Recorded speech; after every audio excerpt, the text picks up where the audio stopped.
네, 라스찬스 시간입니다. 마감 전에 공략 가능한 종목들 소개해드리는 시간인데요. 먼저 목표가 도달 종목부터 체크를 해보도록 하겠습니다.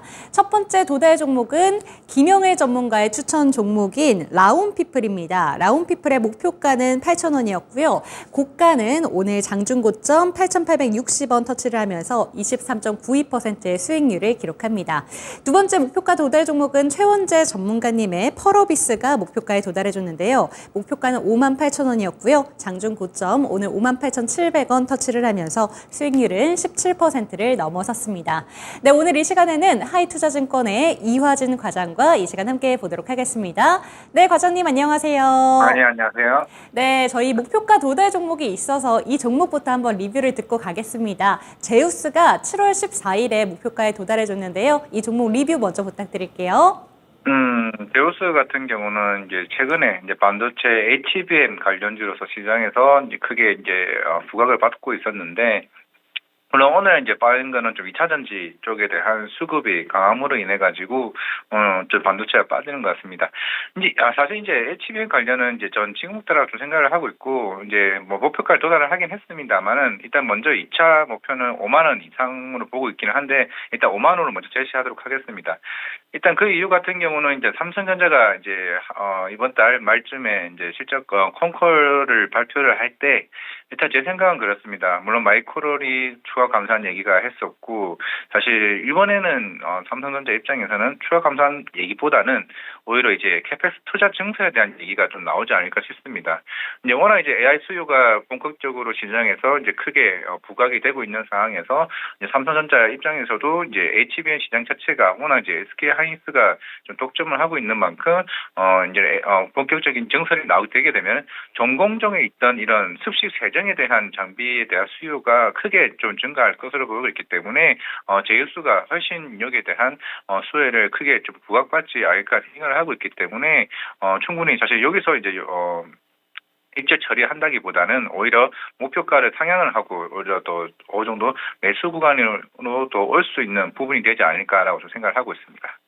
네, 좋습니다. 먼저 제우스에 대한 리뷰부터 들어봤는데요. 그동안 제우스 같은 경우에는 주가가 급등해 왔습니다. HBM 관련된 종목으로 주목을 받았었는데 오늘만큼은 반도체 쪽에서 수급이 좀 빠지고 2차 전지 관련된 종목으로 수급이 몰리다 보니까 오늘은 조정을 받고 있습니다. 하지만 여전히 매수 전략 유효하다 말씀을 해주시면서 2차 목표가로는 5만 원 제시해 주셨으니까요. 이 점까지 참고해 보셨으면 좋겠습니다. 그럼 지난주 추천 종목도 한번 리뷰를 들어보도록 하겠습니다. 사후 면세점 시장에서 그 점유율을 1위를 하고 있는 업체죠. 글로벌 텍스프리를 추천을 해주셨는데 손절가가 이탈을 했습니다. 다시 한번 매수 전략 수정이 필요할 것 같은데요. 어떻게 보실까요? 네, 사실 뭐 글로벌 텍스프리 같은 경우는 결국 중국 시장이 좀 중요합니다. 아직까지는 중국 지난주에도 경기 부양책에 대한 기대가 생각보다 약했던 부분이 있었고, 어느 정도 경기 지표가 계속 꾸준하게 좀 부진하게 나온다라고 하게 되면은 결국은 강한 정책이 나오지 않을까 생각을 하고 있습니다. 뭐 아무리 일본, 동남아, 이제 유럽, 미국 쪽에 대한 관광객이 우리나라에 조금 많이 들어오고 있다고 치더라도 워낙 우리나라 시장 에서 소비에 대한 비중이 큰 나라가 이제 중국이 될 수밖에 없다 보니까 아직까지는 중국에 대한 뭐 단체 관광이나 이런 부분이 계속 지연이 되고 이런 부분이 있기 때문에 주가가 조금 힘을 못 쓰지 않나라고 생각을 하고 있습니다. 뭐 글로벌 텍스프리가 뭐 흑자 전환을 하는 거는 뭐 긍정적인 될 수는 있겠으나 우리가 기대했던 그런 중국 상에 대한 매출 비중이 예전 코로나 이전만큼 커지기 위해서는 조금은 아직까지는 시간이 필요하지 않을까 생각을 하고 있기 때문에 일단은 뭐 선절은 일단 선절이 돼 새롭게 다시 이제 매수 접근을 위해서는 아무래도 확실히 좀 중국 쪽에 대한 어느 정도 정책이 나와줘야 조금 다시 한번 접근할 수 있지 않을까 좀 생각하고 있습니다. 네, 글로벌 텍스프리에 대한 이야기까지 들어봤습니다. 어제 중국의 GDP가 발표가 됐는데 예상보다 조금은 좋지 않은 결과가 나오게 되면서 오늘 이 종목도 영향을 받고 있는 것 같습니다. 아직까지는 우리 관광시장에서 중국 부분에 영향을 크게 받다 보니까 오늘 조금 조정을 크게 받는 모습인데요. 중국 쪽에서 경기 부양에 대한 정책이 나오게 된다면 그때 다시 한번 매수 전략 짜주시겠다 이렇게 말씀해 주셨습니다. 그렇다면 오늘의 추천 종목은 어떤 종목인지도 궁금합니다. 어떤 종목 들고 오셨을까요?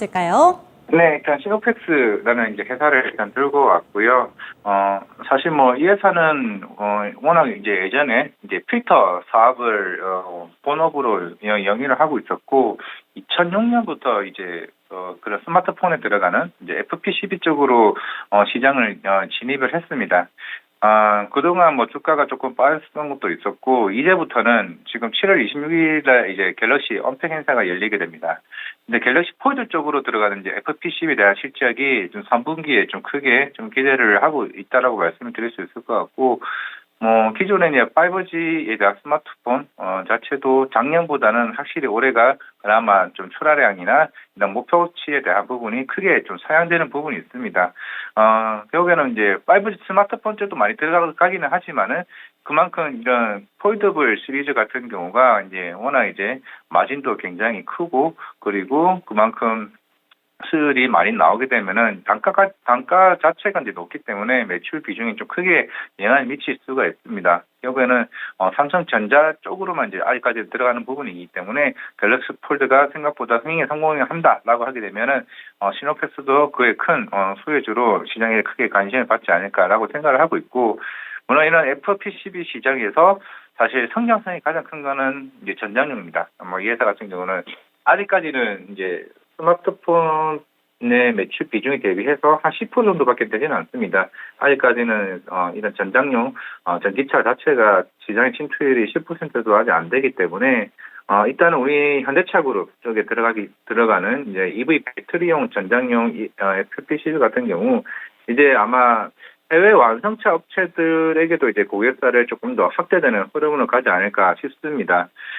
일단은 스마트폰 대비해서도 일단은 워낙 단가도 세고 한 대당 들어가는 FPCB 대한 물량 자체가 이제 그 10배 이상 이제 많기 때문에 그만큼 마진 자체도 높아진다는 측면에서는 사실 갤럭시 폴드도 일단 단기적인 모멘텀은 되겠지만은 향후에 이런 전장용에 대한 고객사 확대가 좀 중요할 것으로 보이고 있기 때문에 이 두 개만 이제 잡더라도 충분히 시장에서 충분히 먹힐 수 있다라고 좀 생각을 하고 있고요.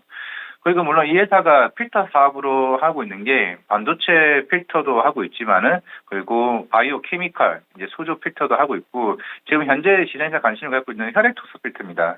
혈액토스 필터 같은 경우는 올해 하반기에 미국의 GMP 인증을 받게 되게 되면 내년부터 본격적인 이제 생산을 통해 가지고 시장에 침투하는 역할이 점점 차질적으로 좀 높아지지 않을까라고 생각을 하고 있습니다. 지금 90%가 매출 비중이 FPC고요. 10%가 이제 필터이기는 합니다만은 필터 시장도 하나둘씩 커지고 있다는 측면에서 반도체도 마찬가지고 바이오도 마찬가지고 점차적으로 확대될 가능성이 굉장히 좀 높다라고 볼 수가 있고, 그리고 이제 매출이 큰 비중을 차지하는 것들 스마트폰이나 전장용에 대한 이런 FPC에 대한 시장도 좋아진다라고 하게 되면은 이 회사가 가지고 있는 모든 사업부가 내년, 내후년에도 더 커지는 경향이 좀 굉장히 커진다라고 보고 있기 때문에 저는 충분히 시노패스 같은 경우는 지금 자리에서 매수 접근해도 괜찮지 않을까 생각하고 있습니다.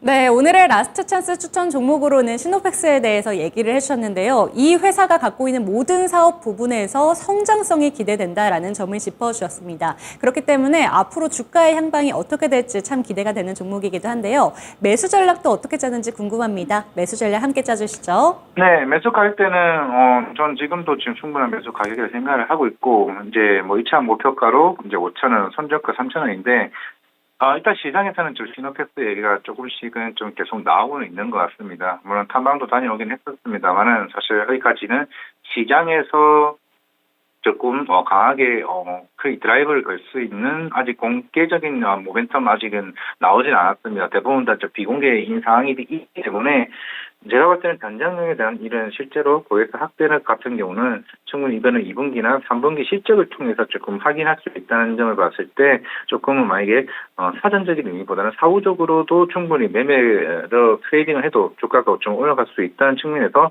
접근을 하자 말씀드리고 있고 목표가 5,000원을 제시하도록 하겠습니다.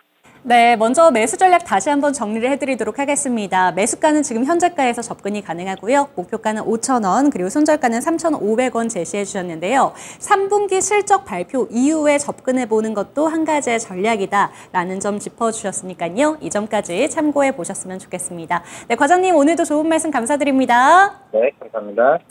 네, 오늘도 저희 방송 끝난 이후에 공개 방송 일정이 있는데요. 3시 40분에 김봉만 전문가의 마감 브리핑이 준비되어 있습니다. 이 시간도 함께 해주시면서 시장을 저희와 함께 마무리해 보셨으면 좋겠습니다. 지금까지 라스트 찬스 시간이었습니다.